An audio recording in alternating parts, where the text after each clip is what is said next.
Waiting another 90 minutes after having waited 10 years might not be asking too much for a reward. It's now tantalisingly within Celtic's grasp.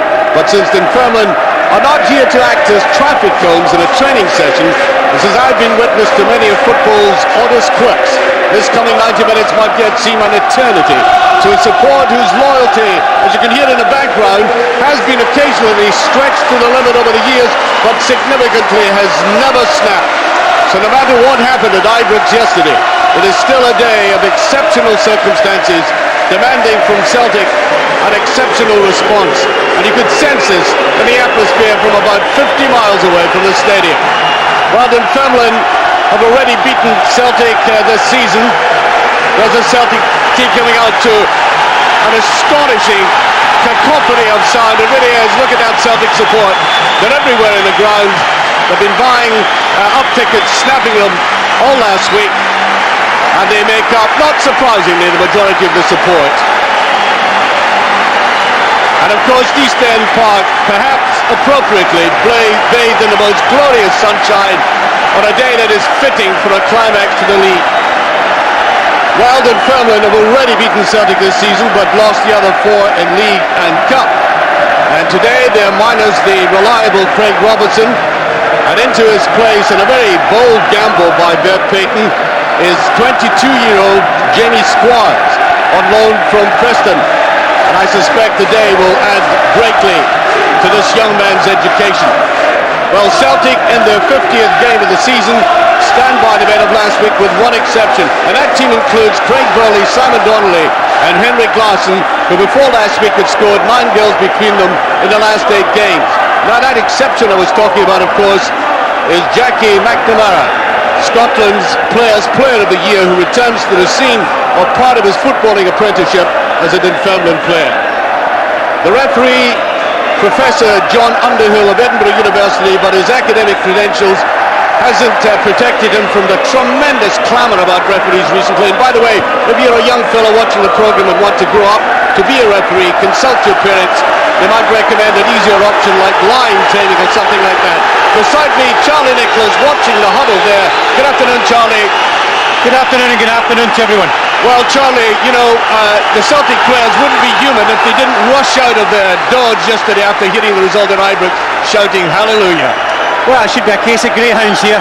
The pressure has been released. We've seen the tension last weekend at Celtic Park. They didn't cope particularly well with it. They are better travelling away, and the support is up for it today. They want the championship clinched, but relaxed minds of Dunfermline can cause a problem, and Dunfermline will be up for this game also. Well, you know, Jock Stein brought his side here in 1968, but under rather different circumstances. Jock had already established Celtic as a potential formidable force. Celtic are in the process of trying to create that anew, and they were playing then a Dunfermline side riding the crest. They had already won the cup that year, and are here at Dunfermline with their anxieties relieved and surely capable of playing some good football given that. I was hearing tell about the pitch before I got here, about how poor a condition it was in. I've seen infinitely worse. I think it's not bad at all. Ball played down the side there. Jerry Britton coming across. There's a man who I think has been part of the reason why the Celtic midfield has got reliability and thrust at the same time. Paul Lambert. Might be that early unease in both sides. Nicely away by McNamara. Larsson. He's got a little bit of space. Ooh. That was pretty brutal. And I think it belies any doubts about the conviction of the Dunfermline players. There is no doubt now. They are up for this game, Dunfermline. They want to win it. They want to finish sixth. And Celtic will need to play well today. There's Tommy Boyd. Well, I must say that's his first touch of the ball by Jimmy Squires. And he did rather well. Forward to it in a positive manner, although it's very difficult to bring in a young lad like that under these circumstances and playing him for the first time, but Brattbakk is up for it. It's a reputation then, although Archie, he can come in, he's a spare man, he can dictate the play for them, but he's playing a great reputation side today. He can earn big compliments this afternoon. Beautifully played down the side. Good understanding there as that was slipped out towards Boyd, and quite intent in going down that left aggressively. I think Celtic have got to watch and don't have the adrenaline pumping just too much. It's got to be sustained pressure, but at the same time with coordination and control. Andy Smith trying to go away. Stubbs playing the simple one there. And I would imagine, Charlie, in a day like this, we don't stand in ceremony. We're here to get a result more than anything else. Well, that's simple enough. I mean, to come here, they've been given a great platform today to go and win and clinch a championship.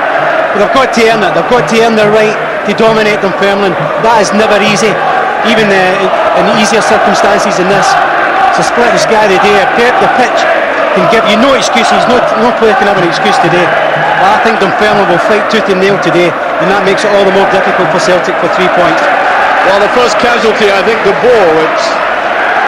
It's not too surprising given that early collision.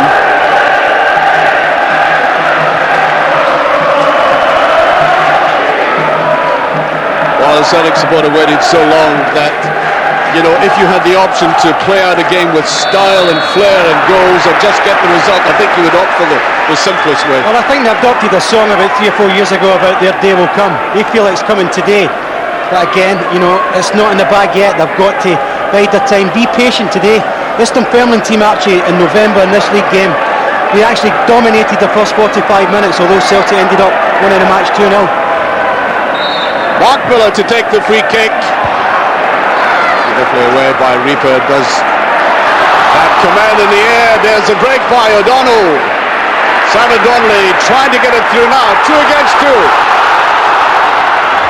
O'Donnell going in. That's a brilliant tackle there by the youngster Squires. Well, he's been under pressure right away, Charlie. He doesn't seem to have a nerve in his body. Well, it's a good start for him. He's been positive. He's got a couple of challenges in. That'll settle him down. That was good chasing there, because Bill O'Donnell, when he gets going, he's pretty quick. He covered very well. Lambert. Big Burley took up position, but the ball was rather square, allowing Dunfermline to get right back. Larsson. Just a little bit too obvious, going to the outside, and I think a free kick. In Westwater, I think, coming out to take this. Henrik Larsson. Very first time I saw him playing was in a World Cup game.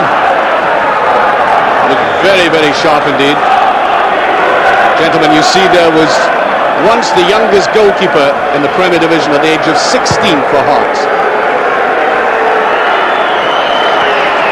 Smith.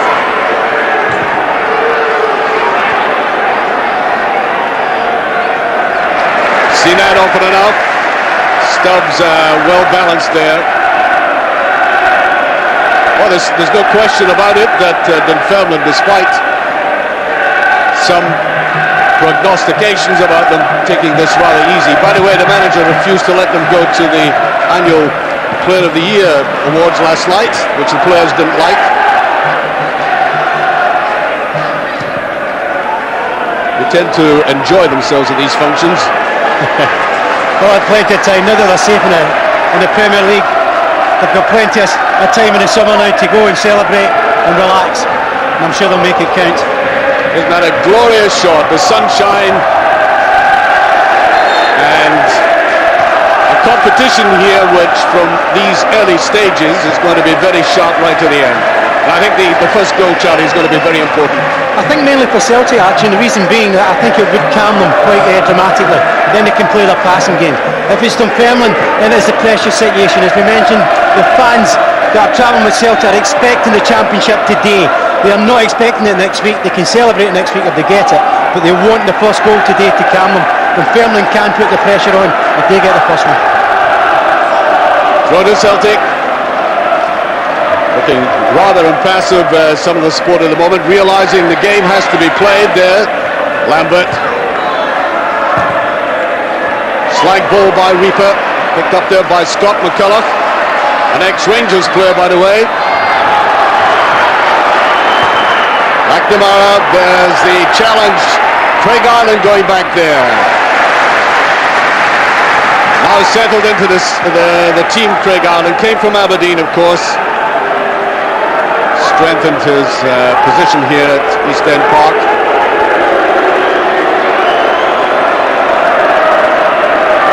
Annoni must like the sunshine.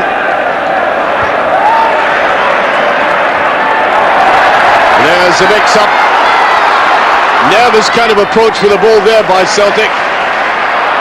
Good interception though. Lambert, in one of his better roles in midfield as a defensive player. That was a shot, surely. Free kick. Well, the big man didn't like it, but they never do, defenders, do they? Millar. I must say it's been nervy on both sides. But clearly from the missed passing we've already seen, and very quickly back, Richard Huxford.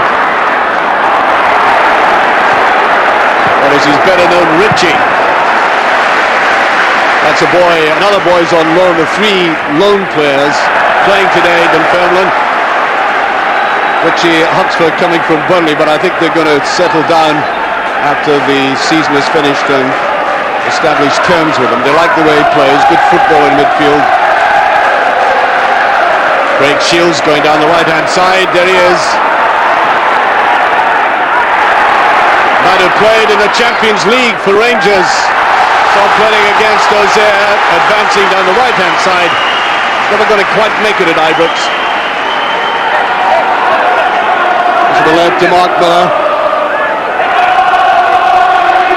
Recovered this season from a very serious operation. Tendon on the front of the knee.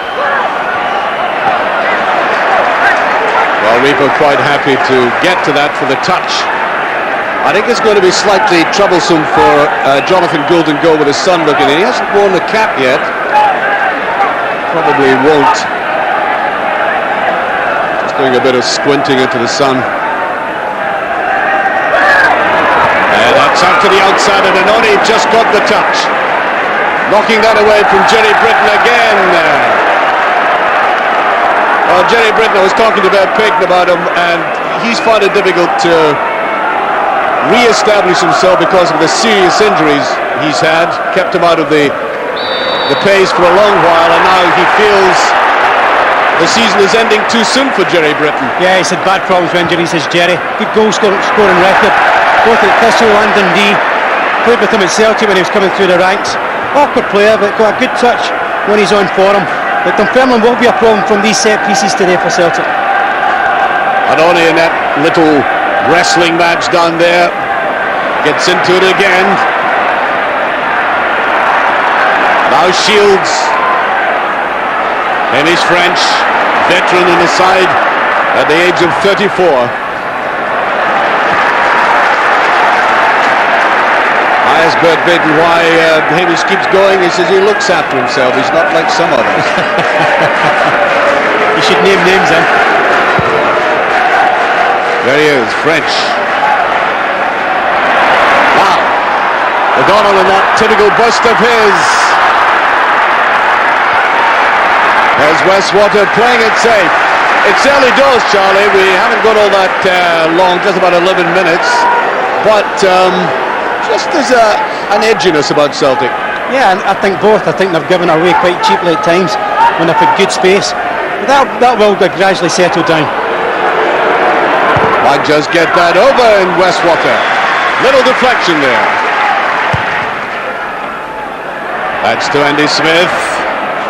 Slight misjudgment in the air. Lambert Boyd. Lambert Donnelly. Does that very well, Donnelly. Good chance for Celtic. He might want to let fly himself. I think it was going to be difficult to lay it off, Charlie. They were marking very well. No, I think he's right to have a go. There's not been many opportunities opened up for him. It's quite a tame shot in the end, but it's worth the effort.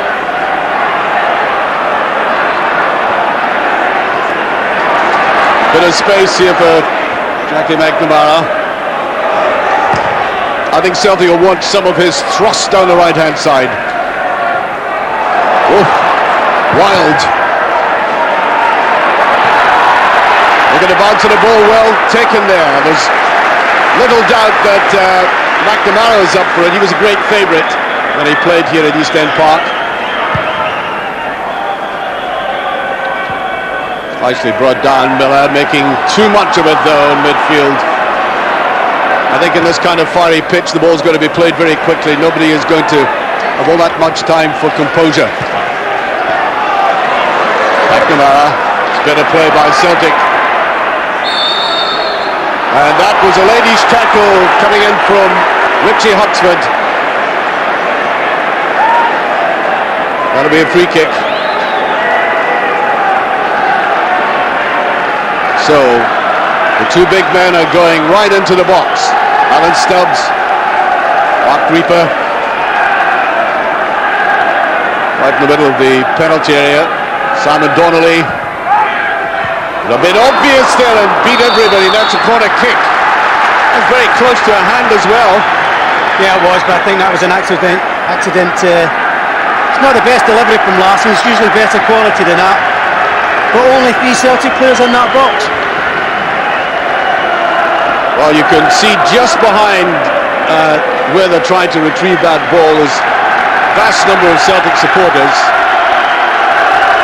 Hence giving this amazing atmosphere right round the stadium. Stadium wrapped in loyalty, you might say. There's the header and just beyond Simon Donnelly. It's clever play from Donnelly. It's a natural forward. Good play from Rieper. He does the right thing, knocks into the area, just a couple inches short of it. Sometimes you maybe better coming off the back post than being static. And very significantly, Celtic picking up the looser ball in midfield. Just too quickly played that time. McNamara, you'll notice, has gone to the other side. Celtic beginning to reassert themselves in midfield. Look at all this space. Stubbs, a little bit too obvious and just touched over. Larsson. Now the referee is pointing to which spot, Charlie? For me, it's a goal kick. Too much protection these days for goalkeepers. There is no malice in that challenge from Larsson. There is no evidence of an elbow. He's got the arms up for the height, for the adjustment to balance himself. But he's got every right to go for this. And I think Big West, he just got the timing wrong.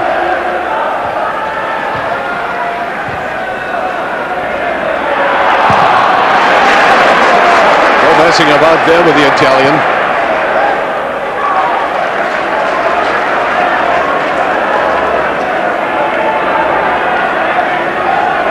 I just think, though, Charlie, the pace has to be lessened just a little bit. It's very hectic in midfield. Well, that's why you'll get so much from Burley and Lambert. Those are the two that can dictate pace in midfield. There's a rush through by Simon Donnelly. He's very brave going through there.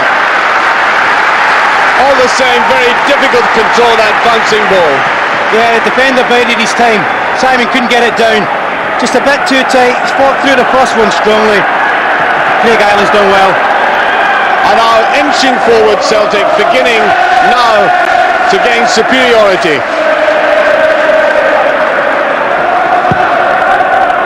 There they are up again, beautifully headed away that time by Craig Island. But seeing virtually nothing of it, Dunfermline in midfield, and that ball's gone out. Well, that's part of the problem, is that McCulloch in the left back position can't get forward because he's terrified of Jackie McNamara. There he is on the left-hand side. Superb control. Good, wonderful balance there. Away by Huxford, right back in defence, so pressing them really back into the penalty area.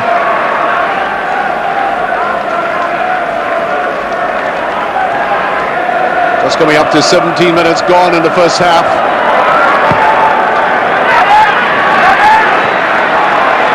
Well, it's beautifully calm weather, but the turbulence is out there on the field. Just needs somebody to get a little bit of poise. Away goes Huxford. Just a little bit too obvious for the ball pass forward. They've got to be a little more varied in the play than that. noticeably. Jackie McNamara picking up a great deal in midfield. This is Lambert. There he is again.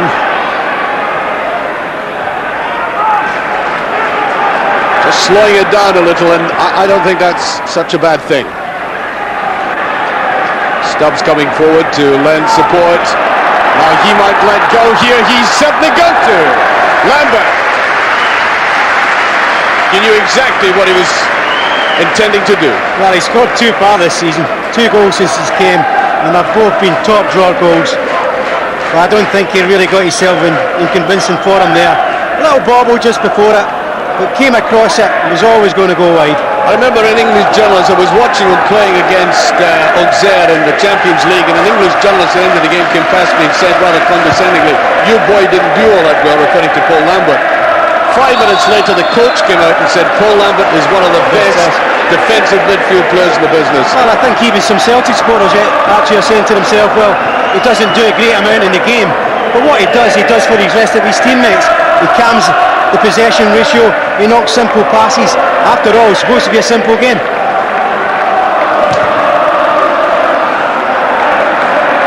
Westwater staying in his line there.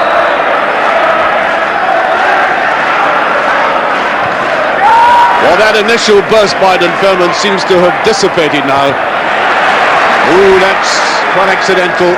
Over enthusiasm.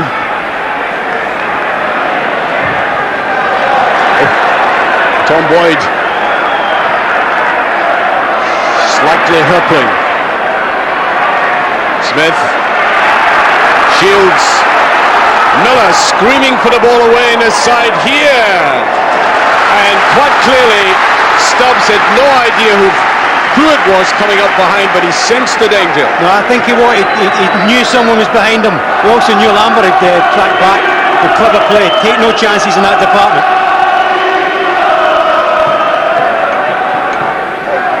And too many players, we've seen that recently, indulge in ball watching. Certainly didn't do it there. Made us time by O'Donnell, who'd come back into the pack.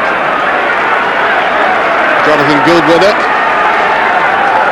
aiming for his 24th shutout of the season. Composed Celtic bench, though I would suspect that underneath it all they're simmering. Touch there by Andy Smith. McCulloch. A little bit of a hesitation by Stubbs. Larsson. There's the backup, and here's a free kick, and it'll be a booking for Craig Ireland. His second caution of the season, and again symptomatic of the way that Dunfermline have decided to approach this game, and that is to dispel any nonsense that they weren't up for it. Maybe he's up for it just a little bit too much. Free kick. Same personnel have gone back into the box. There they are. That is a formidable force in Westwater. Well, the crowd at the back thought that there was a touch there, but you don't referee a game by consensus. Again, it's the timing he gets it wrong. He gets away with it again. Keepers have this habit, they can get badly punished for these mistakes. But he's got away with it. Well, he's one of the most experienced men in the field. He's 33 years of age. Just get the impression he might be a little bit nervy.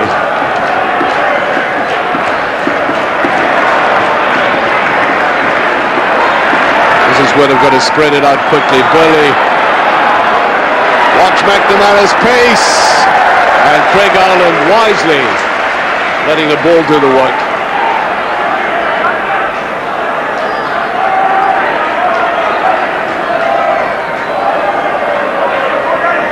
McNamara's done a power of running. Came on as a sub last week. Yeah, he did. It was a bit of a surprise that he didn't start the game. I think he's gradually getting his fitness back, although it's near the end. There's O'Donnell. Larsson.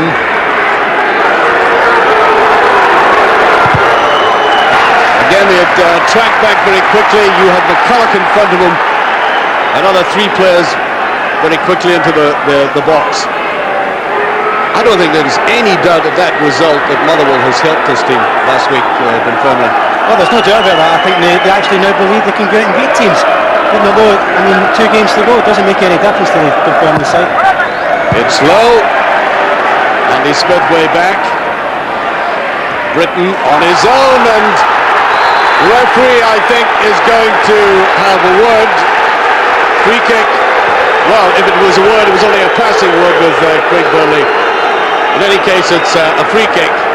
I don't think there was any malice in it. You see him withdrawing. As simply was Jerry Britton at his best. He is awkward at times. It was a clever angle pass, but Burley he pulled himself out of the challenge. Midway through the first half, still no scoring. And up into the glare of the sun. Britton tried to get to that. Look at that tangle. And I think the men with the keenest conviction are going to come out on top in this game, especially in these individual confrontations. Here's Annoni. Nicely swept inside. He wants a 1-2. McNamara.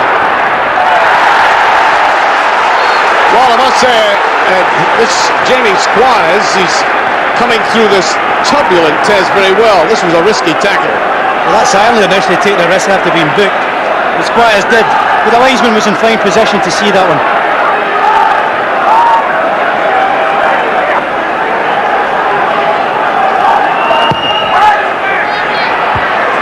Dennis French has rather disappeared from this game, and the referee waving play on. It's Mark Millar who's done there.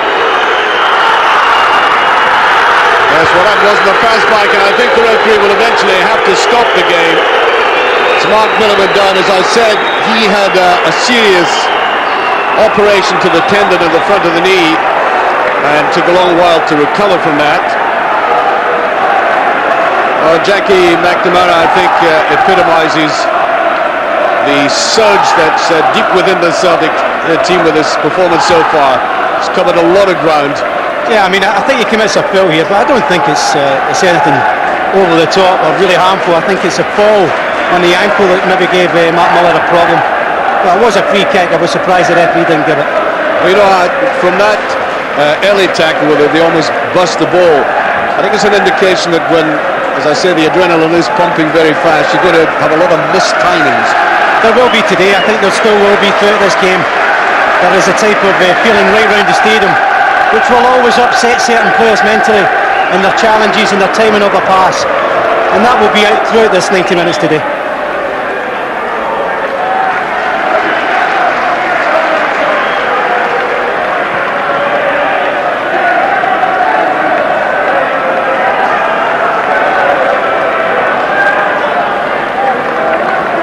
Westwater taking his time over this, and I think wisely too. It's been a bit of a tempest out there, taking time for a breather for everybody concerned. Free kick, ball against Simon Donnelly. Annoni looks as if he means business here. Goes right to have a go at it. Coming off Andy Todd.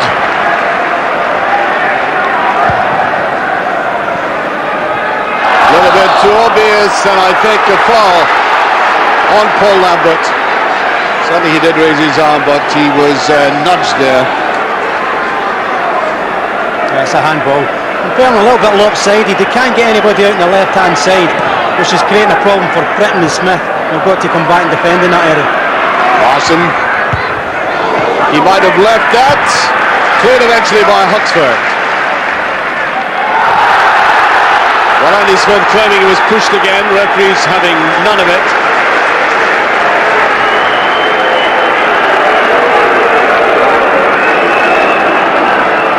Well, he's a man who tells me used to pressure.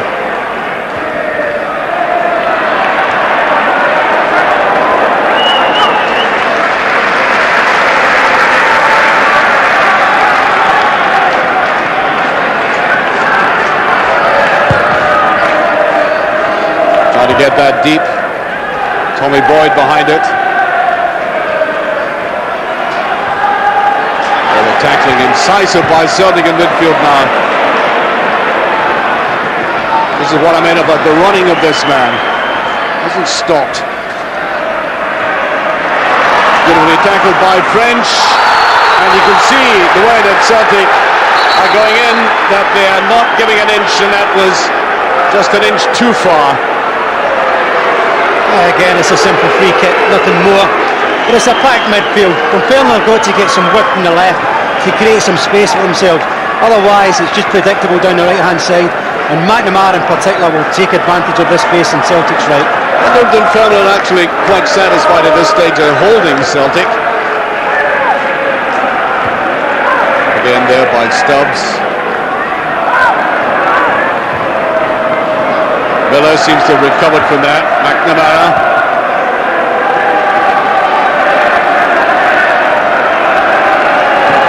Rieper satisfied. Rieper, the man who'll be getting himself up like so many other players out there for the World Cup. It's always been considered from the days he started off in Danish football as a sound athlete. Good physique.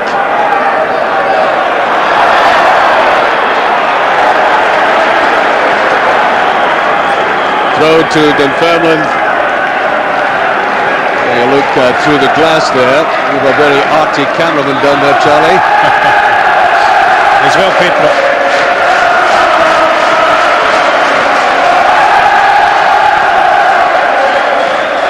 Into Smith, and that'll be another free kick. You know, I think some of the Scottish players will have to go through a refereeing tutorial in France before they play in the World Cup, because we could be playing five-a-side football eventually. Well, Craig Black in studio, I think he's probably going to take about 16 defenders with him to the World Cup. Yes. Blackman has his assistant referee, has his flag up way on the other side.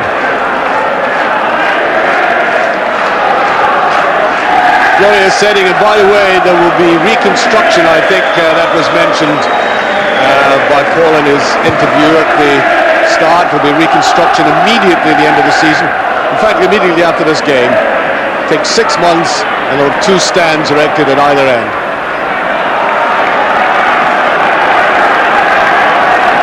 I was also chatting to Beth Payton about the cruelty of this 10-club league.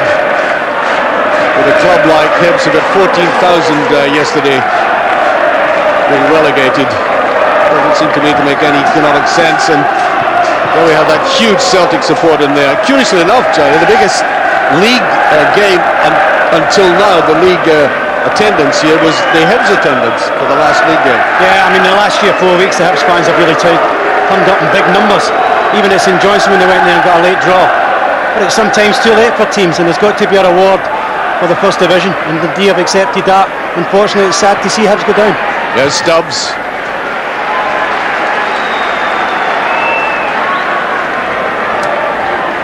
So just under 15 minutes remaining of this first half. Celtic have had the dominance in midfield. Not all that many chances in front of goal, but they might have now. O'Donnell just eluding French. French going after him.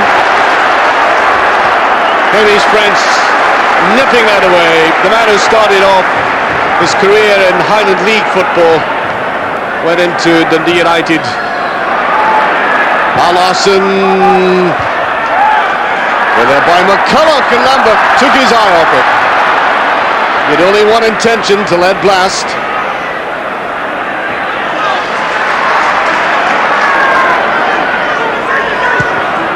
And there's nobody down the left. Well, it's there for everyone to see. I mean, it's so obvious at times. You just can't expect Britton and Smith to continually come to the left-hand side. But Celtic are reading the situation, and in particular Stubbs, who reads the match ever so well. Look at the vibrations in that midfield again from the green and white jerseys. That's a lovely ball to Donnelly and Westwater. Almost good vibrations there, the ball swinging about between them. Neat little pass through there by Larsson. Clever 1-2. Just bounced a little bit awkward. Just wasn't sure if the keeper was going to take him out. Credit to the keeper. And one of the best moves in the game thus far. It looked a winner. Meanwhile, at the other end, throw to Dunfermline. Annoni in hard.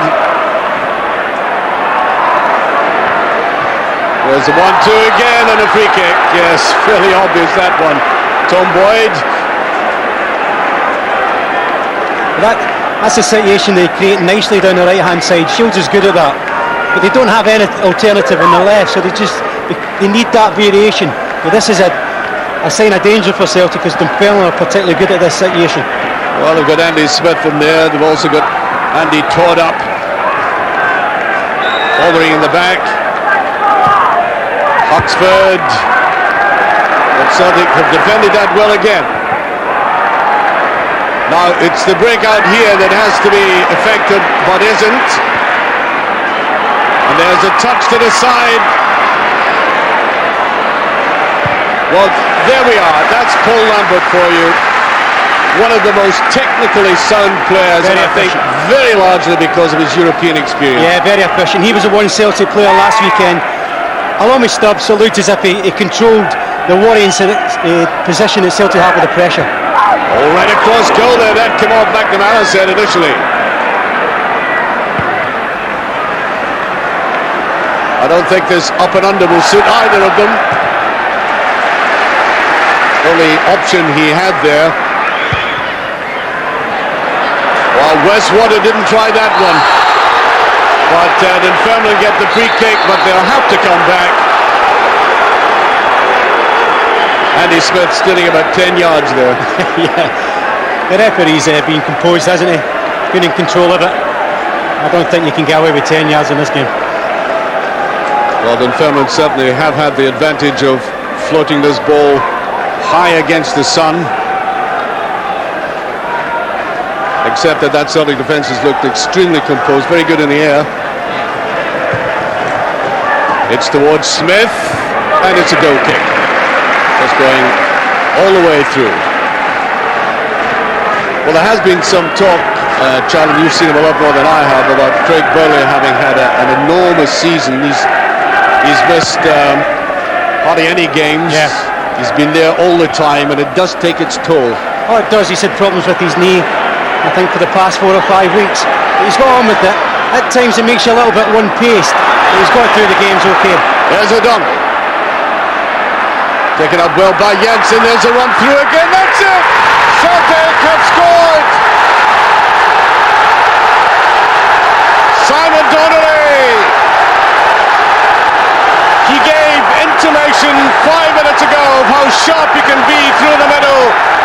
And having given that warning, he came good at the right time. Yeah, it's lovely weighted, great vision from Henry Larsson. We knew that eventually, when you get space, the game will calm down and the intelligent players will take over. Larsson does that, but Donnelly's got a lot more to do. It's not as simple as just beating the goalkeeper. We've got to control it. We've got to find the corner, and Donnelly's did it. Superb finish. And I don't think any doubt, listening to this noise around me here, that Celtic will set back in a 1-0 lead at this stage. I think they're up for more. And look how they're celebrating. You're never sure in this business, but it may well be that the celebrations are far from premature. This gradual wearing down process we've seen from the Celtic side, without being absolutely brilliant in midfield. They have been making these probes, and as I say, Donnelly gave early warning of what he could do. Now, here they go again, McNamara. He's got Tommy Boyd away to the left-hand side. There's Boyd trying to come in, just a little bit too late. It was a great run from Boyd, and he didn't have much option, McNamara. I thought maybe he could have committed the last defender on his own. Boyd gets it in this time, and Donnelly tries to sweep it through. Suddenly he popped up in a vacant space, and they're ramming the nails in now. Well, I think they won the second now. It's good play from O'Donnell. Takes his time, Simon Donnelly. Credit to the keeper again, although he spilled it. It's a good shot, it's on target, that's all you can ask.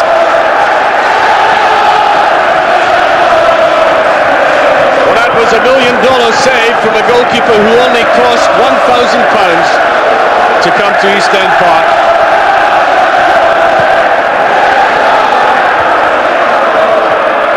Dunfermline are looking a little bit shell-shocked, to say the least.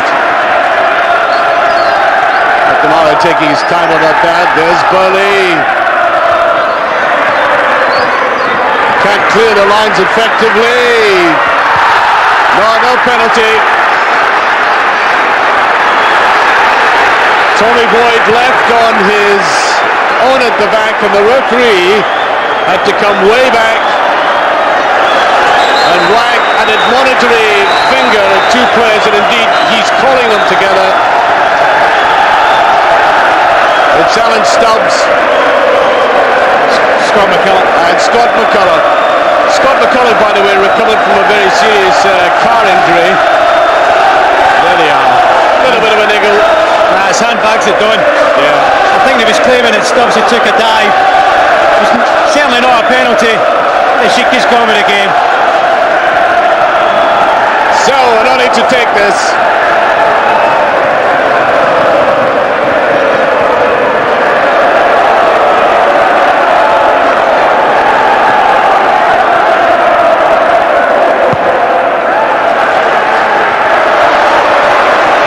Well, you know, there are long traffic queues trying to go over the Ford Road Bridge, Charlie. I think they would have heard that Celtic goal from way down there. Yeah, it's a noisy afternoon. It's certainly increased in volume now. Been waiting all day. I think they've been a little bit in the last 15 minutes waiting on their team to get this goal and ease the tension, and it's certainly calmed them down. Well, I suspect we're going to have this choral background. There's the bench, there's Wim Janssen to the right hand side in the shade, and Celtic very much splendid in the sun.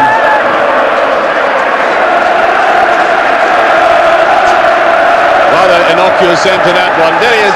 I remember this man distinctly from watching him in the final when he played for Holland against Argentina in '78. And I remember that amazing moment when Rob Rensenbrink hit the post with seconds to go, which would have won the cup, and he and all the players slumped to the ground in disbelief. I think one anticlimax in a man's lifetime like that is enough, and I don't think he's going to have that today. Well, I think for the last 3 or 4 weeks he's had the feeling of success in the palm of his hand. These players have just sensed a little bit more pressure than normal, but I think he's been the calming influence in his team. He's controlled the set game particularly well.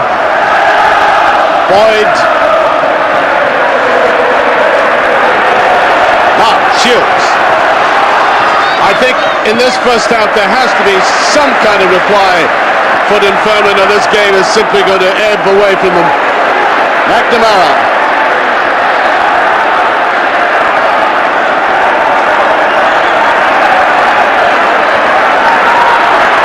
Plays that ball simply enough, Lambert. But the thing about it is he keeps possession for Celtic. It was lost after he had left it. Good, brave, courageous run there by Andrew Todd. Oh, Jonathan Gould, what's he doing? He gets his balance again. Little touch of unexpected gymnastics there. Well, he's always struggling to retrieve this. You don't take chances back there. He's had a wonderful season, and he gets away with it. I don't think he should take up belly dancing, let's put it that way. Away to the far post. Nicely gathered by McCulloch. He went too far there, and Hamish French sneaking in from the back, almost got the shot. Here is the danger man again, Donnelly. Well met, wee bit unfortunate for Andrew Todd that time. Larsson, is he going to try crack it in? Well, for the third time in the game, the big man has had to get down at the near post. Yeah, again he's asked questions. Good strike from Larsson. Tried to give him the eyes and go to the opposite corner. Didn't fool Westwater. A little bit of a spill. A good save again.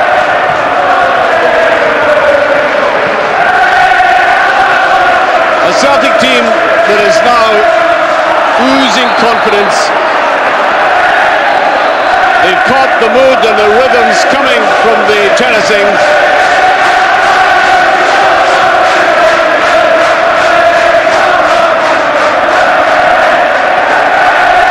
I think the Dunfermline side are going to be crushed by the decibels coming from the tennising apart from anything else. There's Larsson sneaking into the back.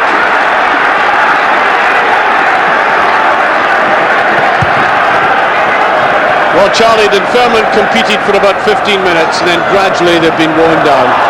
Yeah, the midfield area they did. They haven't. The strikers haven't had much services. McCulloch takes Lambert out. I think that's a yellow. Don't get any queries there. Just leaves the thigh, the knee into the thigh. No doubt it's a booking. It is, and this is the 7th time he's had a caution this season. Well, he had his warning 5 minutes ago, didn't he, with his little wrestle with Alan Stubbs. The referee told him, look, go on with the game, the next time will be a booking, guys. So Paul Lambert, as I said, the pitch is not as bad as some I've seen recently around Europe, and it's still hard though. I mean, they've been watering it. I walked over it earlier on with Charlie, and they have tried the best to improve it, but it's no sponge out there. So quite apart from the contact, I don't think he liked the way he fell on that surface.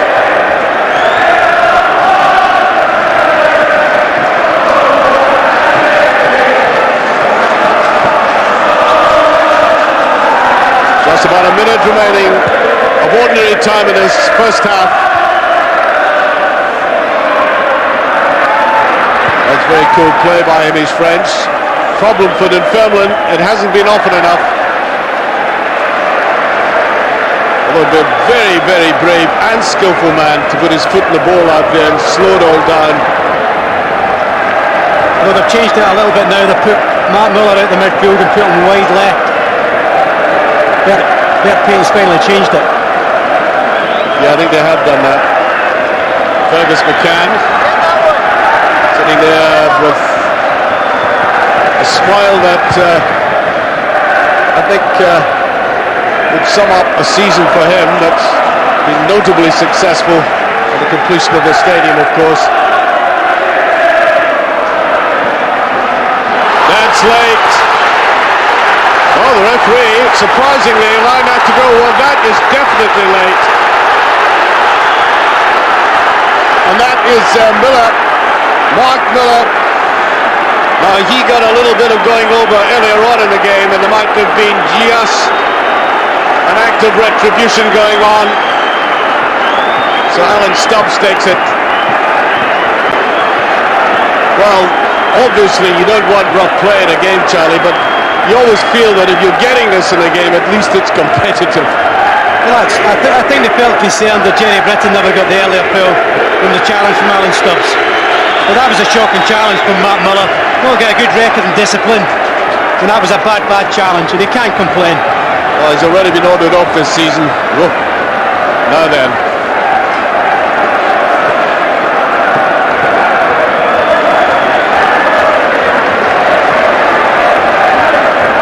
Just so we can make you wince all over again.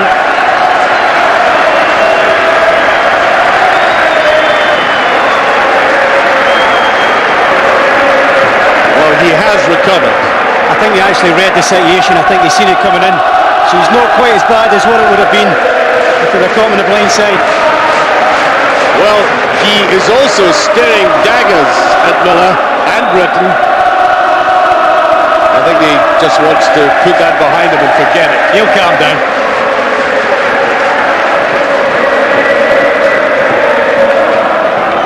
We await the next encounter with anticipation. In his French.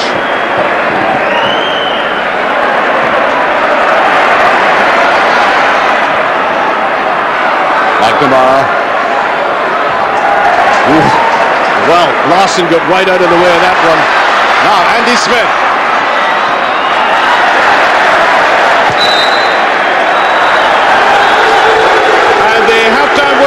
Celtic go in leading, I would say, even with that one goal, leading comfortably after a performance in which they absorbed a very good first 15 minutes by Dunfermline and then gradually gained ascendancy from this goal coming up here, Charlie. A gem.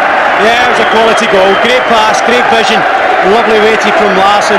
And Simon Donnelly's been a very clever and intelligent player throughout the season. Wonderful goal. It looks as if this wonderful afternoon here, weather-wise, is going to be reflected by a Celtic performance that will take the title back to Parkhead. Long time to go yet, of course, but remember, there's going to be an exciting second half. The score at half-time, Dunfermline 0, Celtic 1. And I certainly would agree with Craig Brown about the personality of Wim Jansen. Cometh the hour, cometh the man. But also, Charlie, I'd be very surprised if he didn't say to them, go for the jugular, kill it off as soon as you can, and then we can all relax. Well, they've had a great record in defensive situations, but I think you've always got to kill this game off. I think they've got to get the second goal and then make the passes. Once Dunfermline have to chase the game, there will be a lot of tired Dunfermline legs. I think they will go for the throat now. So Dunfermline to start the second half, and as Jim rightly was pointing out, amazing scenes here. Not surprisingly, as that ball is played to Annoni.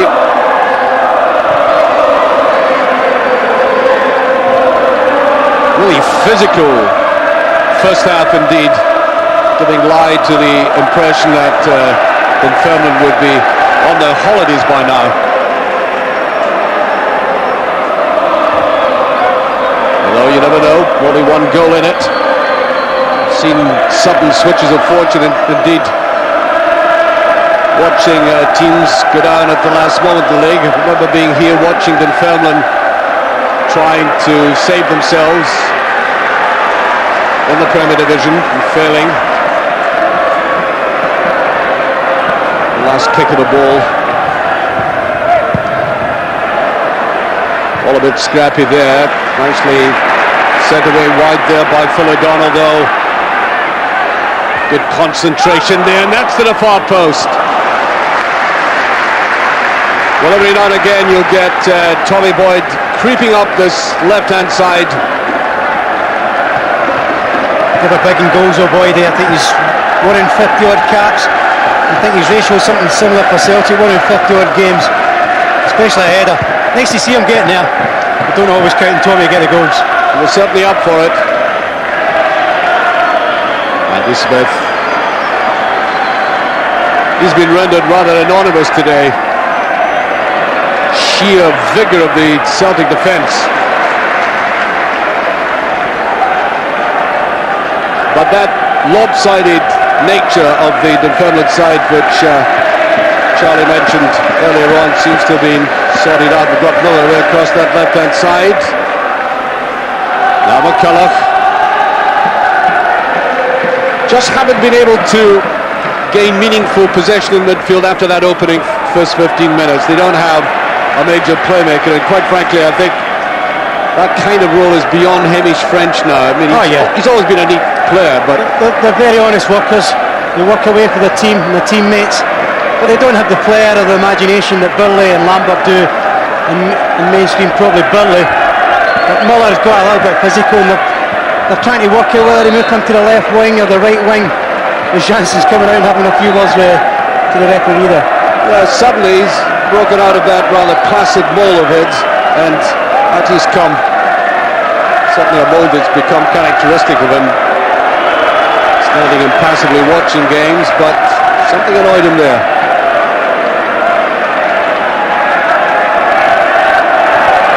Leaning back, I think, Larsson.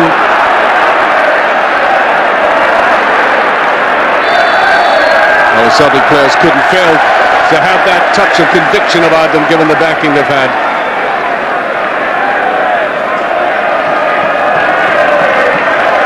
Free kick. Waving his players to go down to the left-hand side again, and Millar does exactly that, and up comes Andrew Todd as well. There's Smith. Way by Annoni.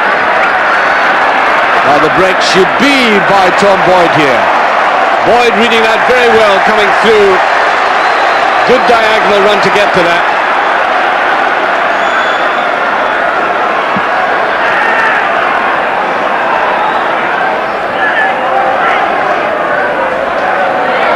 Just putting a little more work in the ball. The trouble with Dunfermline is they haven't been able to sustain it with any great degree. Westwater does have the baseball cap on. Maybe do better taking it off.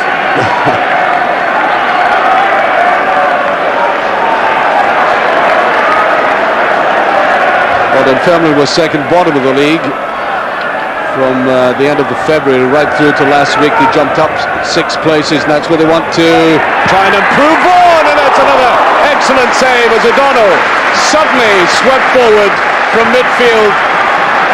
That's a typical O'Donnell thrust. Yeah, he was on it fairly sharply, not his favourite side, right? It's a mistake from French.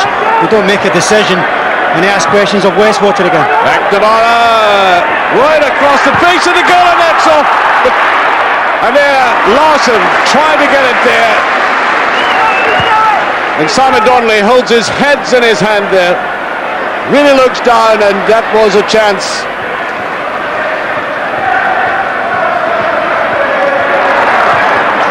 That's pushed away. They had to get back very quickly. It's a good header back from Stubbs. Very unselfish. Knows he can't score. Knocks it back into the danger area. Larsson, good. Maybe Donnelly just in his way. Little half chance though. Annoyed about that. Millar. Oh, that's almost symptomatic of the afternoon for Dunfermline. Donnelly. Nice little hip throw. He turned his back on that. Lambert slowing it down a little. This is Burley. Donnelly. Tried to drift into a good position. That's a bit of ball, and I think it's going to be offside though. Way in the far side, the flag went up very quickly, just when the ball was played through there. Yeah, I'm not so sure. I think he's very, very tight. Good angle here. It's when it's played, for me, he's level with them. I would always favour the striker, and I think the linesman, as usual, they don't see it until they're in line with it, and I think he's made the wrong call. Well, I'll tell you what, Charlie, throughout Europe they're all complaining about that. You know, the in-line decision which FIFA thought might aid the game. All it's done, I think, is add controversy to it. There have been so many mistakes made.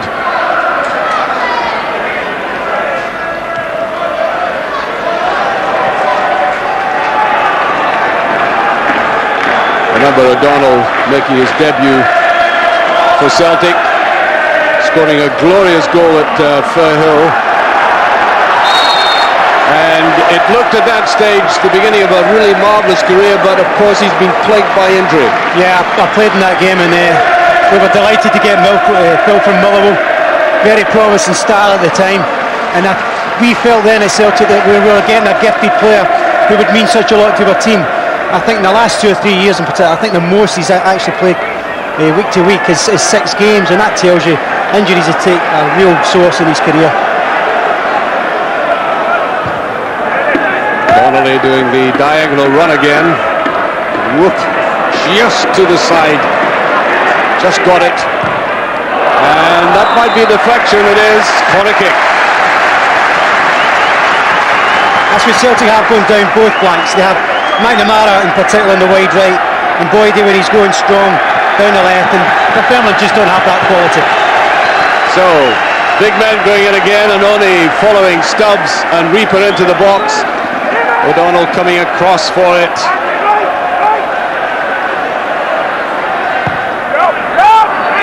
Way to the far side. Very good jump by Larsson all the same. In by Annoni. Away by Ireland.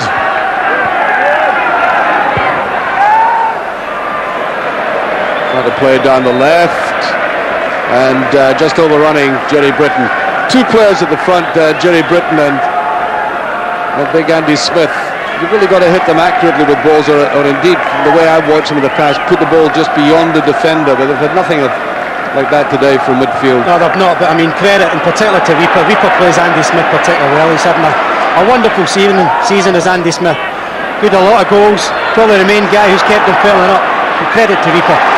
26 goals in all, but this looks another break by Donnelly, and he puts the ball just behind him. A little bit unfortunate that time. You could see him putting his head over the ball, and then suddenly it disappeared from his sight. He kicked that time, and to be honest, I think that decision was a bit less obvious than some of the other ones that he allowed to go. Didn't seem to be as bad as some of the other body checking we've seen.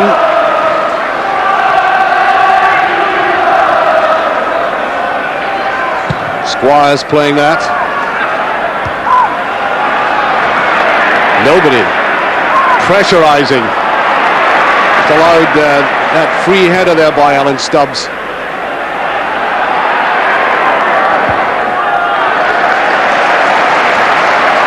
Finding it hard to get the shape again, Charlie Dunfermline. Yeah, I mean, they're playing really hopeful football. They've not really got passes. Millar's had very little influence in the game, and Britton and Smith, as we say, really haven't had great service. They're very workmanlike, and we compliment that, but they've got to get, particularly McCulloch on the left side, and Shield, who's been a better player of the two in the first half, on the ball more. Well, there's the difference in the two sides. Seizing the opportunity as the Dunfermline players wondered what to do. Larsson. Ball was touched across to Tommy Boy, just a little bit too near his right-hand side. That's a decent ball, but Westwater shielded well against the sun this time.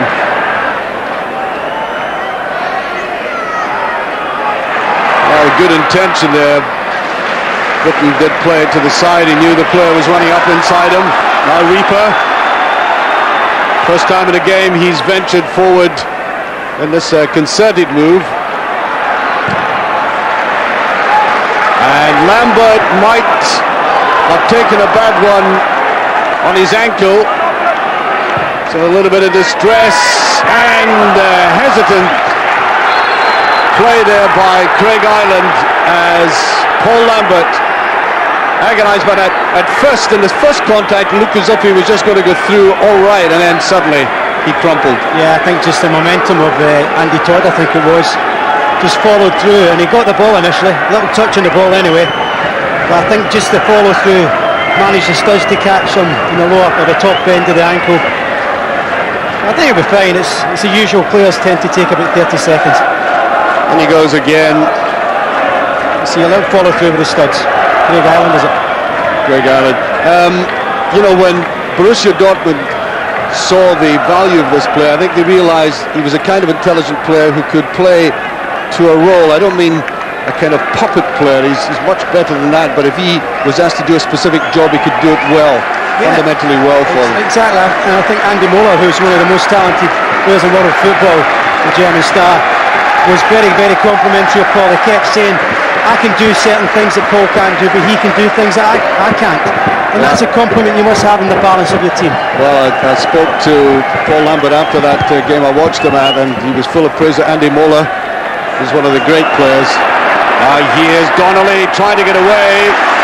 That was another tough tackle there. Jamie Squires, he hasn't flinched in this game today.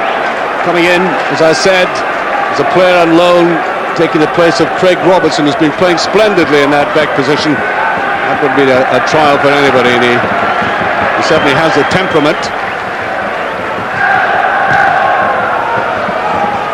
Still only one goal in it, though.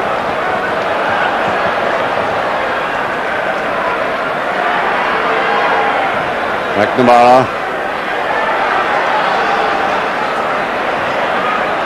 Smith. And that's the difference. Look at the way that Celtic snap at them in midfield, closing down very quickly, choking their efforts. Oh, I think he feels like choking himself there after that. Just slightly off balance. That's a defender's skill, that is.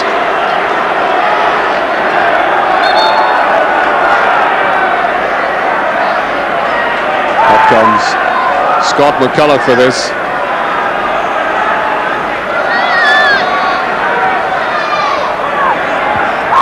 Out it goes, and a wild one though by Andrew Todd. Well, he scored 6 goals this season for Dunfermline. This is where they are very dangerous. They always cause teams problems in this situation. They're good at this little touch on. Celtic getting too many bodies in there. Andy Todd, fairly well finish. Well, I don't think, as he went for it, Charlie, there's any danger there for Celtic. You could see him getting slightly off balance. In fact, I think he knew that himself. He went in for that.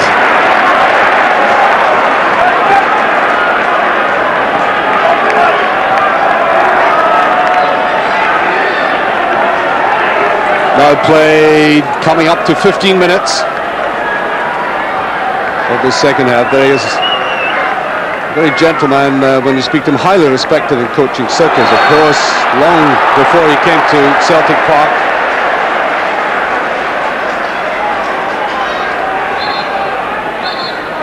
I think there's maybe just an over-assumption that all continental coaches can do better than their homebred coach, but I think it's down to individuals. Some are good, some aren't. Yeah, of course, I think he's good qualities. I think it's helped the fact that he's not, by nature a Celt who's come through the ranks and had all the pressure to cope with, and I think he's just cruised throughout the season. People can say what they like about Rangers' inefficiencies this season, but Wim Jansen has been the same throughout the season. A very well balanced Celtic side. Stabbed away there by Shields. Woof. Well, it's been a bit of a wrestling match between these two from time to time. Little padded do there, watch it. Well, it's a good old scrap, isn't it? Not particularly anything that I particularly enjoyed there. I would have let him go, but not Andy. Won't give up. Looks to me as if Alan Stubbs has come off the worst side of that. I think he's all right, but slightly pained.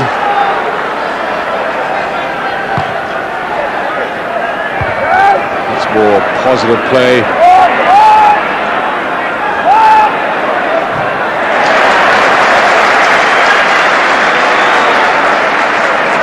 One thing you have to identify in this game clearly, which is a credit to both sides, that coming towards the end of a season that's been criticised for its over-demand on players, amazing amount of running by all the outfield players.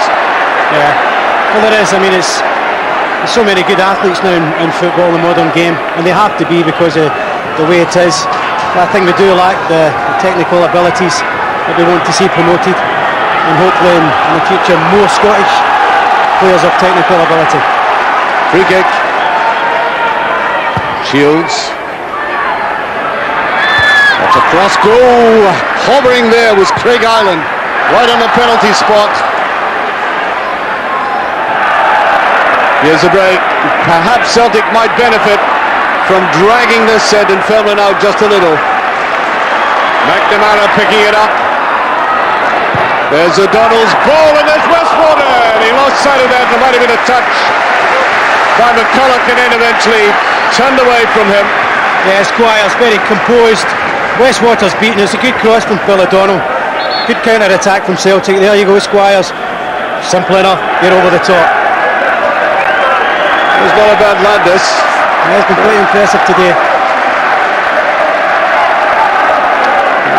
He's got involved, and his positional sense, as witnessed that last piece there, is obviously very acute. That's the near post.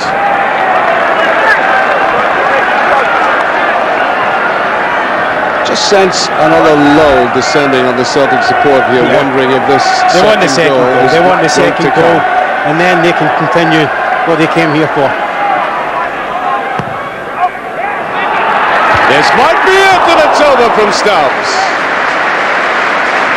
Well, he almost picked up a cue in that. Not just quite. Not quite. It's always going to be just a little bit under it because it was a good defensive challenge. But this player's been immense since the turn of the year, Stubbs. I there is a day that they win the championship, he would deserve a goal. I don't think anybody would doubt that.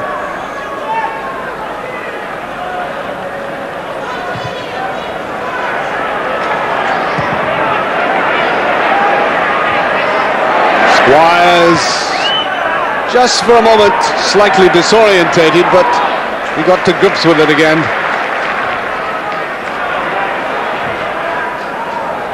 Donnelly all on his own though. What that required was perhaps just a little touch to somebody beside him. Very hard ball played at him.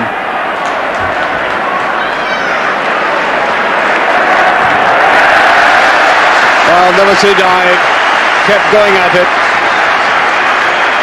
McCulloch and Peyton, very vocal gentleman, done a great job in maintaining Dunfermline at the standards in this unequal battle with the old firm financially. Now Tom Boyd.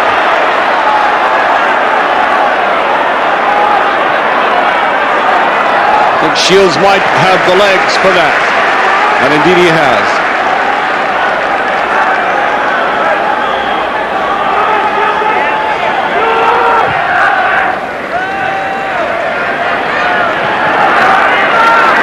He's looking way towards the right. There's Donnelly.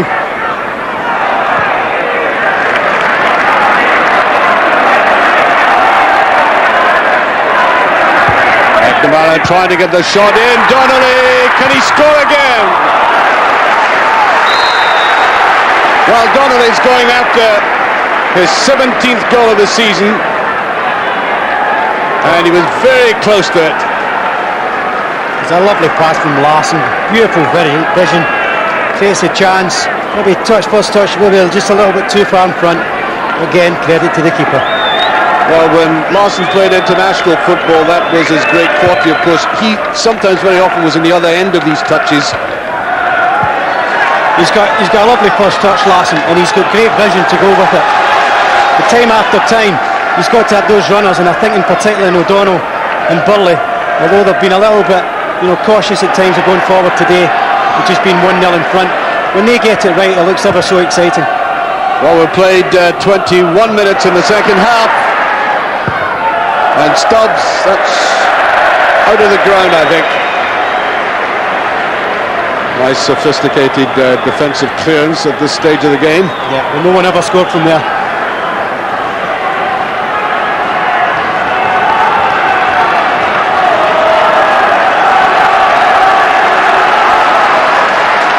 So the Dunfermline support trying to get something to shout about here, and they have the throw in. Once again O'Donnell there. Boyd. Larsson. It'll be square. Lambert a little bit hard with that one.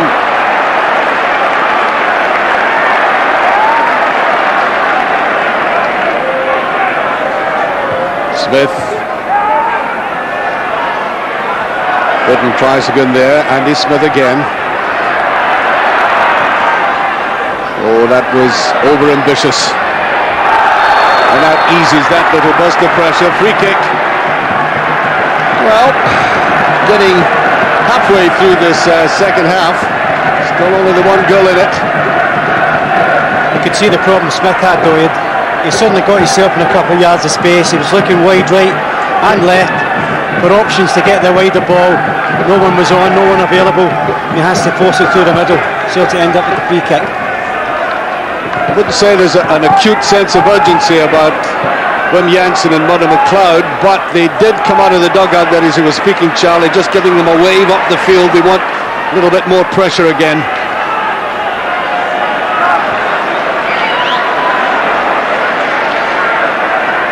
Actually a better phase of the game for Dunfermline's midfield, apart from that loose pass there. They have been getting more of the ball.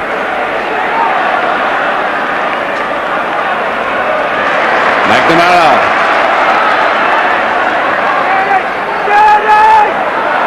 Pushed way across there by Scott McCulloch. It's sometimes a good thing, Charlie, if a team which has been fairly dominant and pressing a lot, just gives possession away occasionally to pull a defence out, because I think Celtic, obviously with Donnelly in the form that he's in, can get through them from a counter-attack. Yeah, and sometimes you've got to take that push. You can never totally dominate a game. McNamara's been quiet the second half, but again he has the ability to change the pace of a match, and you would expect him to come on strong towards the end. Well, poor one by Larsson. Alan Stubbs tried to go to make the best of it. There he is again. Lovely little ball through. Given very good support there by Craig Burley. Read the situation well, getting very quickly in. Second half, in fact, to the credit of Dunfermline, has turned out to be more even. I mean, Jonathan Gould hasn't been bothered all that much, but certainly they've had more of the ball in midfield. Certainly much better than in the middle of the first half. There's Annoni with a header. Was touched away, and Annoni was waiting. Almost came back to him.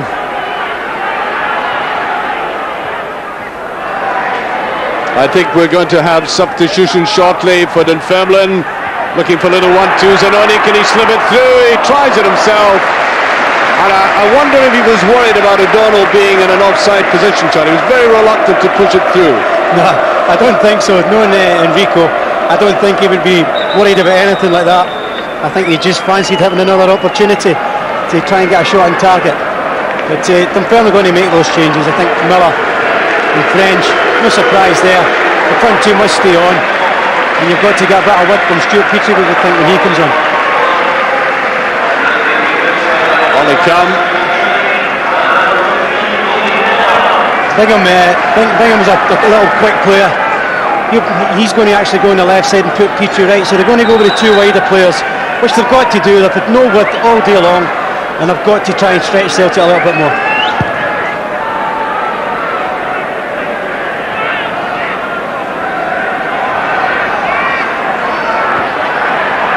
Now Larsson has a player on either side of him. Wants to go to the outside. Can he use his pace to put it through? It almost takes the wind one away. Westwater right beside it as well.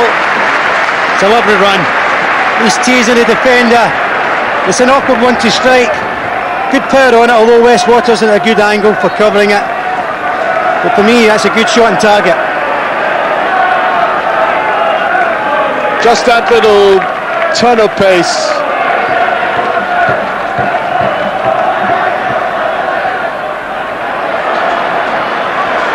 Lambert.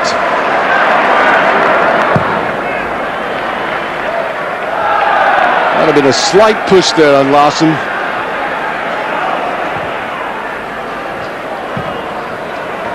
That's a slag ball of Lambert. Randy Smith tried to go up here. Well, I'll tell you, Alan Stubbs didn't know where that ball was eventually. And Celtic with only these two men probing forward now. Yeah, well, Larsson's looks as if he's a player capable of maybe at least creating a second for Celtic.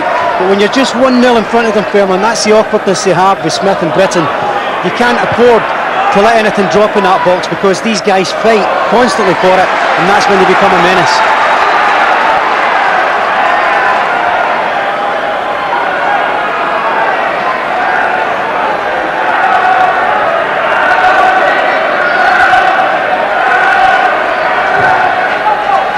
Blocked that time. Boyd was in closely now. Just a little bit slack now, coming from midfield for Celtic. And remember, they've done a power of running. No more so than O'Donnell and McNamara on the ball now. Larsson. Try to cut that back. They played well together. McNamara. It's all in vain, and there was a deflection though to get another corner kick.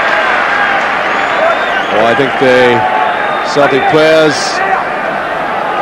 I would hope for something to come off even a set position like this. You would hope so, although I think area-wise Dunfermline are quite strong. Stubbs is the main influence when he goes forward. Just a few of Celtic players starting to feel the pace. O'Donnell and Craig Burley both carrying little knocks now.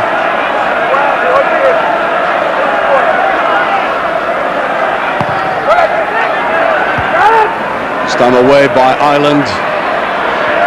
Burley. McNamara can't get it. Yes, it's been a forceful game. It's never settled into anything less than interesting, the balance.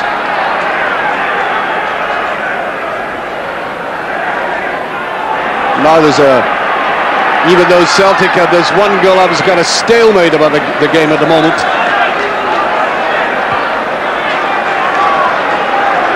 Boyd. Now this should be picked up by O'Donnell. That may be a little bit too hard. No. Larsson's there. McNamara deciding whether to run it. Larsson going in his own net is very close to a penalty kick. I'd like to see that one again. He certainly skinned them on the right hand side.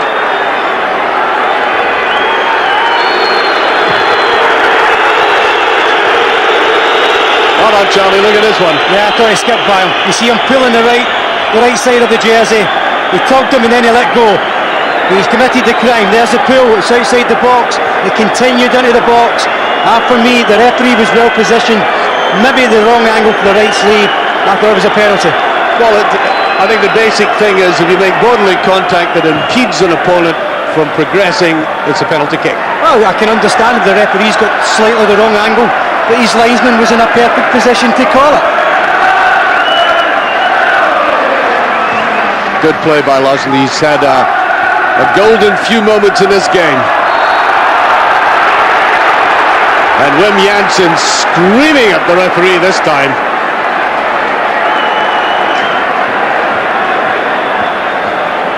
He doesn't actually have a Vesuvius temperament. I mean, there's no great eruptions, but I would suspect when they come, they really come. He knows what's at stake. There's a ball cut across, and I think the corner kick.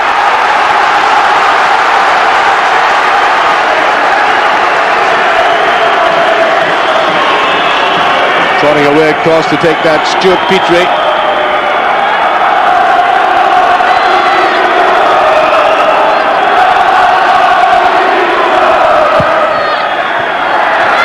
And Stubbs just missing out of that.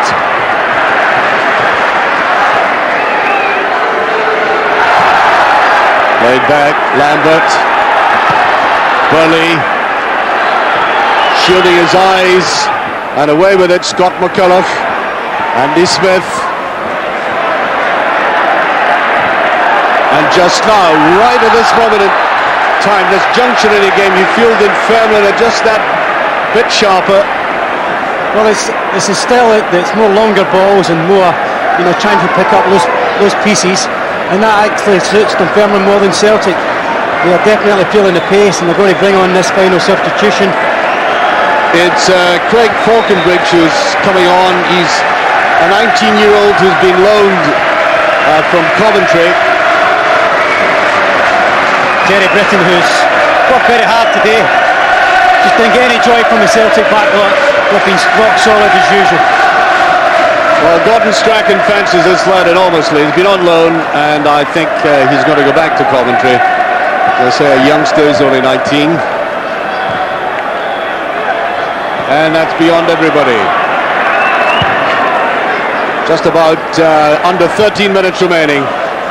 There will be some stoppage time, not all that much I don't expect. And now you're beginning to assume that Celtic will be glad to hear the final whistle eventually. Well, of course. I mean, at the end of the day, the 3 points is the necessary result that they want. They don't always look for the performance. Larsson coming in for the shot. It's been good build-up there. He's unlucky, just a little bit off balance. There we go, the link-up play, still full of running O'Donnell. It's worth the effort. But Celtic must just keep it going, concentrate, keep their defensive duties right. They take no gambles, they might sneak another. You can't take any chance with Dunfermline because they will go right to the final whistle. And I think over the last 15 minutes or so, there's been a gradual lull descending on the the Celtic support, and I'm now beginning to be aware that they are indeed about 12 minutes away from the championship. It's now dawning on them how close they really are after this long wait.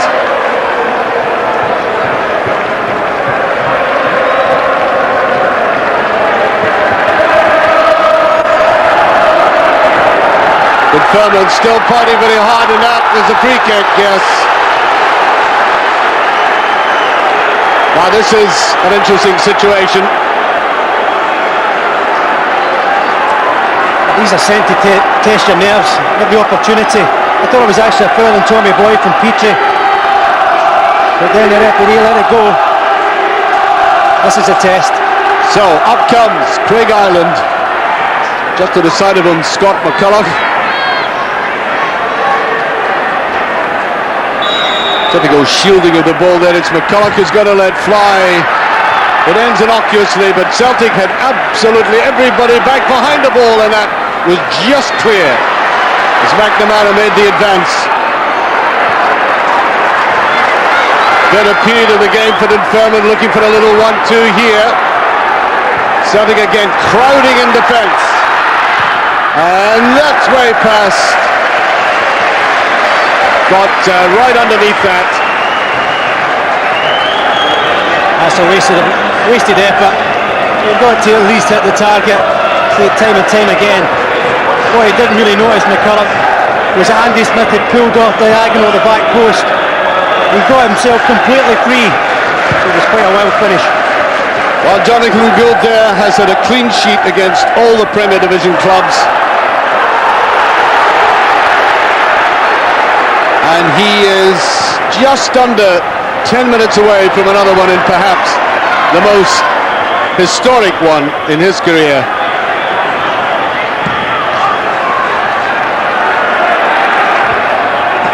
Ireland away with it, Tommy Boyd. If this game did not have the significance of carried, Charlie, you could say now, in the last 15 minutes, has been a very scrappy end-of-term affair. I would say the whole game's been a scrappy end-of-term affair. I think it's really been a poor game. But for the incentive they set for Celtic. Here's Andy Smith trying to get through. There was a handball, though. It's all about work rate today, isn't it? I mean, Dunfermline have not given in to Celtic. Celtic merit their lead. Of that there is no doubt, but there's been very little quality in show today. Larsson at times, but other than that, it's all about work rate for me. And yeah, but you judge a game on its context, don't you? Of course. I mean, it's what it means. Of course, that's what it's going to be all about. And you take nothing away at the end of the day if Celtic do come away with 3 points in the championship. But you should be expecting these players of this standard to be performing at least a bit better. There's the long one. McNamara's got the appetite for it.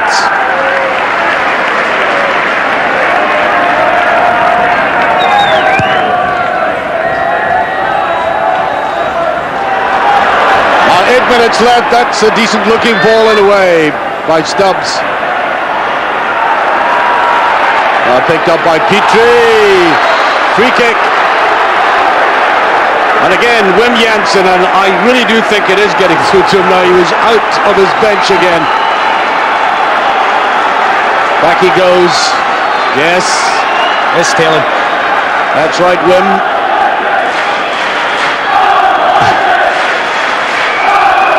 Now he's kicking every ball. Like an orchestra leader there, and that is just drifting. Oh, it's in! It's a goal! Dunfermline have equalised. Faulconbridge, the 19-year-old from Coventry, is about to spoil the party. Out of the blue, he can hardly believe it. It's his first touch of the ball. It looked above Jonathan Gould. It's not a shutout, the very opposite. And now, suddenly, out of the blue, came the equaliser. You cannot take chances when you're 1-0 up. You've got to go and finish off. They're too defending, they're far too deep. We've seen Jansen's actions, he was telling them to get further up the field, but they hem in there. It's a wonderful header. He's been a little fortunate, it's found the back corner. It's a wonderful header from the kid who's just on. But this is what happens with Dunfermline, they get a lift. when the style of play suits them, and Celtic started looking a little bit tired, but their manager was spot on before that goal. They should have been further up the park. Well, they've come up, they've seen the promised land, and now they've got to retreat just that little bit. And yes, I think they're indicating the Celtic bench just along to go, and he's really urging them on now. I think it's also Stubbs they're talking about. I think he's saying to himself, I don't want next week to be the day, I'd rather have it this week. And I think we'll probably see something, maybe Brattbakk going to come on. There's McNamara. There seemed to be a late tackle on him as well, but the referee is allowing the play to go on. Here's Annoni. Annoni missing out on that, and he's pulling back. And was he the last line defender? It certainly was deliberate. Well, he had to go for that. It's a blatant free kick, he just pulled him back. And if it wasn't for Rieper and Stubbs, Rieper as you see in the picture, he would be red carded there. A tired looking Celtic side as Brattbakk is waiting to come on. So Annoni is booked, and it's one of these fouls which should be punished more severely than that, Charlie. I mean, there was a real danger of a breakaway there. Enrico's got up lately there, he's got away with it. And what an amazing transformation. Going to see Jackie McNamara going off. McNamara is going off, yep. And on comes Brattbakk. And all the big men are in the penalty area. 5 minutes remaining. Sweeping in, and out comes Gould. There's a shot at goal, and it's just over. Coming forward, David Bingham. Again, it's a set piece, causes more problems. Johnny Gould can't really get a clear hit in it. Good lay back. Bingham just a little high. There's too many bodies for him to control it and keep it down. You see it bounces off, I think it's Lambert. And Celtic are really feeling his strain at the moment. They've got to get the ball into the Dunfermline half and get Larsson and Brattbakk now on the ball. And Dunfermline are actually beginning to believe they could win this game now. I know there's very little left, there's 4 minutes remaining. Well, I did say right at the start, I've seen some of the most amazing transformations in games. But Wieghorst coming on now, and O'Donnell, who's ran all day long for Celtic. Might be too late for him to make an impression. And Celtic can't really let this slip now.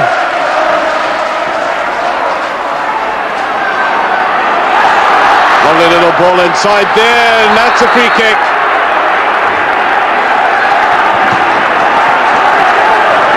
And I think there will be a real sense of anticlimax right throughout this Celtic support. They came here to celebrate, and they thought it was going to be exactly that. And Simon Donnelly is the man of the match. That has scored that beautiful opening goal.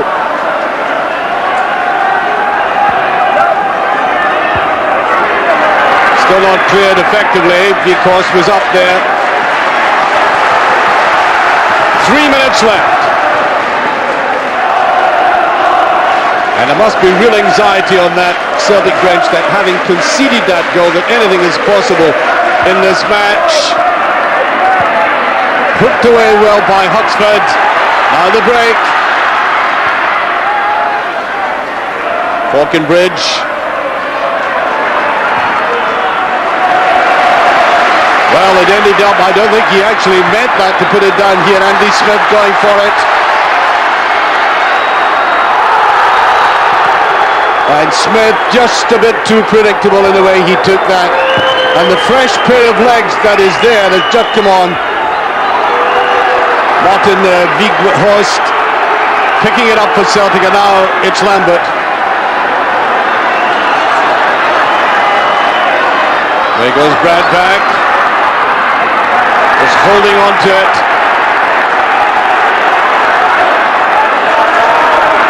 Now Wieghorst, that's a better position by Larsson. Putting it inside, there's a great chance for Wieghorst as he comes up, and it just scraped away. That could have been the winner. And suddenly, with a fresh pair of legs on, a new surge. Well, there's so much gaps now created in the midfield area. I thought Wieghorst took the extra touch when he should have really took it first time.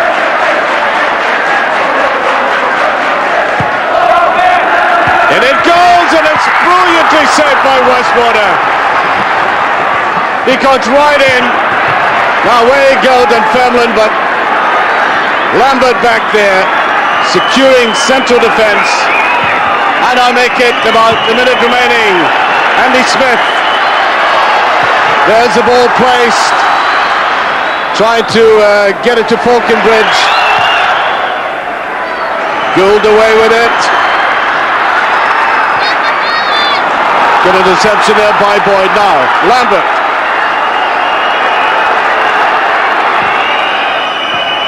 Brilliantly brought down by Simon Donnelly. Well, that was neither a pass nor a shot. His first touch was excellent too. I thought personally again Simon should have took it on his own. It was a hard pass to make, a hard angle. It was hard to put weight on it. It would have been nice for Brattbakk. He was coming back from the offside situation. He should have had a proper go himself. Only seconds remaining.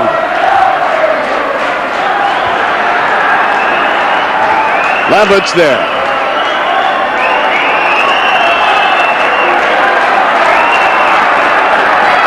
Wieghorst put it through. Now Rieper, and he couldn't get the polished pass. And the way that Westwater allowed that to go, I don't think he was all that anxious to get the ball back into play.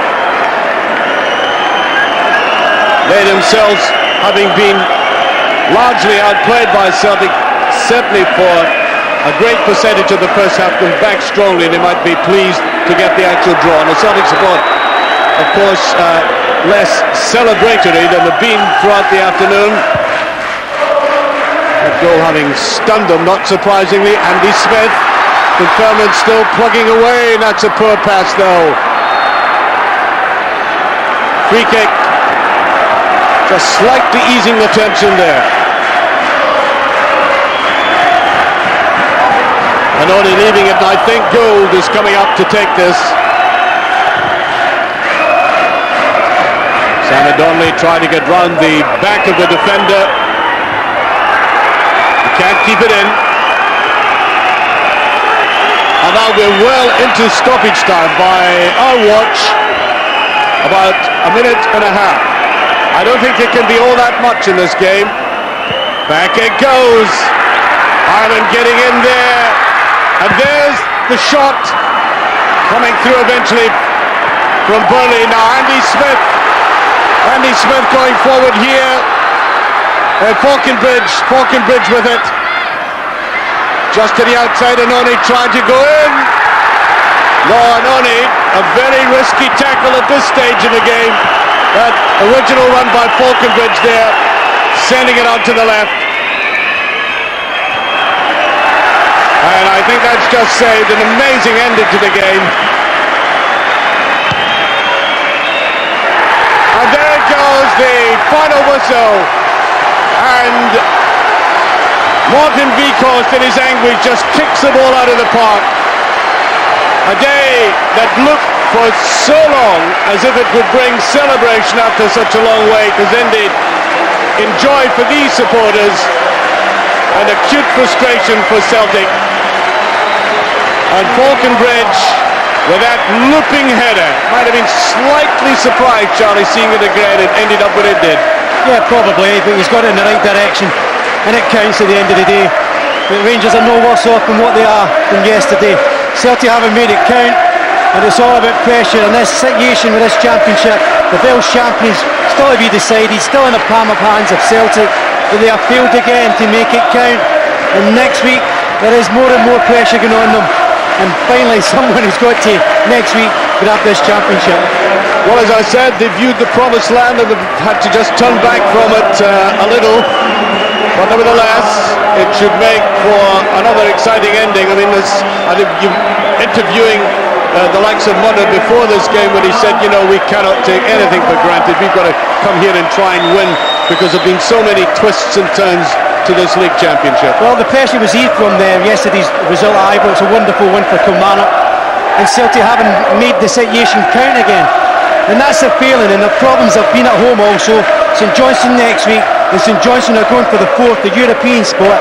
Will be no pushovers like Dunfermline were today, and Rangers have got a chink of light again, but Celtic have still got to grasp this, but we're still undecided. And all credit to Dunfermline for coming back. It looked to me as if they might have just run themselves out of the first half, but there they were, finished a stronger team, full of running at the end, surprised everybody with their equaliser. And all credit to Britton for working with the resources he has like that. Yeah, I mean, 5 days ago everybody was querying Kilmarnock's attitude and Dunfermline's attitude. It's proved a point that both of these teams have got results when it matters, when under pressure.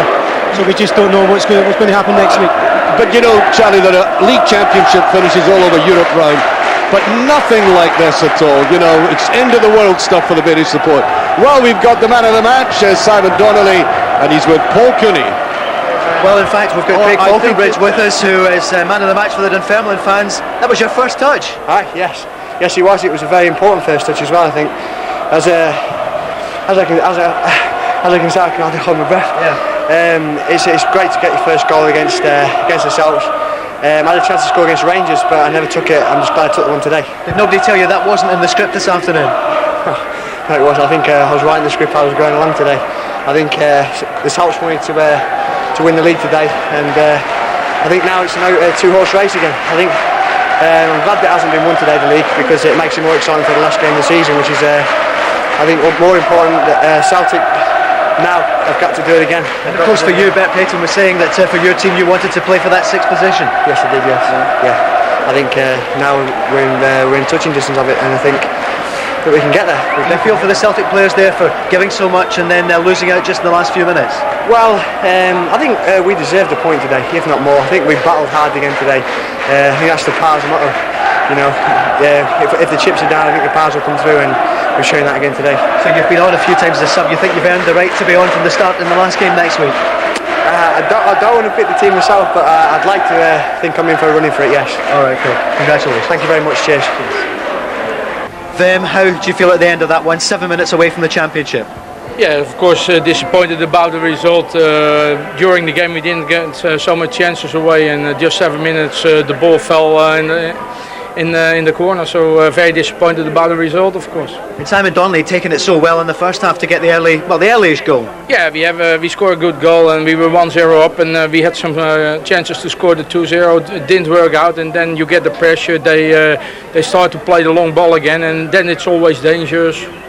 What about that penalty incident when Larsson looked to be pulled down in the box? You were clearly incensed. What do you feel?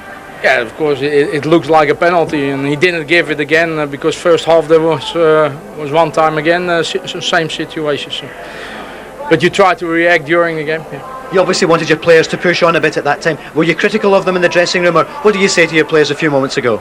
No, we all very disappointed. We didn't win, but we have to face the reality, and that's that we need to win now the second game, and that's on Saturday. Do you think your future is casting any cloud at all over the players, the fact that they're not sure if you'll be with them next season? No, I don't think that's important in this moment. Everybody is forecasting on this game, and we are forecasting on the next game again, and that's the most important for us. We need to win the last game now, and we all know that. And of course it's going to be some game with St Johnstone just a point behind Kilmarnock. They've got something to play for, Europe. Yes, of course. We knew the last game will be very hard because they have to play for Europe, and you saw yesterday Kilmarnock, they give everything. That's what the St Johnstone is doing Saturday, and we have to realise that. You've tasted success with Feyenoord, with Holland as well. You've been in World Cup finals, European finals. How does this compare, trying to get this championship? Are you going to taste success? Yes, of course, we all try to win this league, because that's why we did it all the league. Are you going to win it? No, we have to go for it now. We know what's our chance, and we want to win it. Vim, thanks very much for joining us. You're welcome. Well, Bet, you told us you were really up for it, your players were going for it, and so it proved. Yeah, they're a young team, and they want to play every game, and probably the season's finishing a wee bit too quick for some of them now that we'll find a wee bit of form. Did you feel in the first half, though, the game was going away from you, Celtic might have got a couple of goals?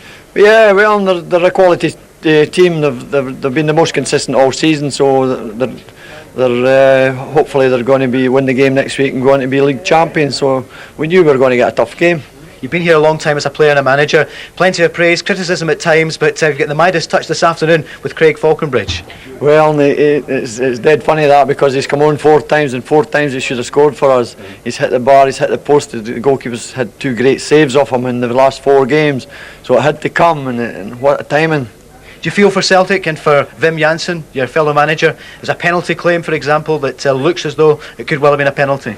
Well, I'm not interested in anything like that. The score at the end of the day is all I'm interested in, and I'm only interested in what happens to Dunfermline. And of course you said you're going for 6th position, and you're certainly on for that now. 1 more game to go. Yeah, we go to Tynecastle next week. Hearts has had a great season. They maybe just tailed off a little bit, but they're a good side as well, so it'll be a hard game. Well, you showed us why you're still in the Premier League and the new Premiership for next season. Reconstruction work starts tomorrow, so it's a fun farewell to this old stadium. It's all happening here, isn't it? And the manager's getting older too. You've not done it this afternoon, but it worked for you. No, my wife gave me a bit of stick for that. She said you look gormless with that hat on. I thought I looked gormless without it, so. Well, Bet, you got a point this afternoon. Congratulations. Thanks very much.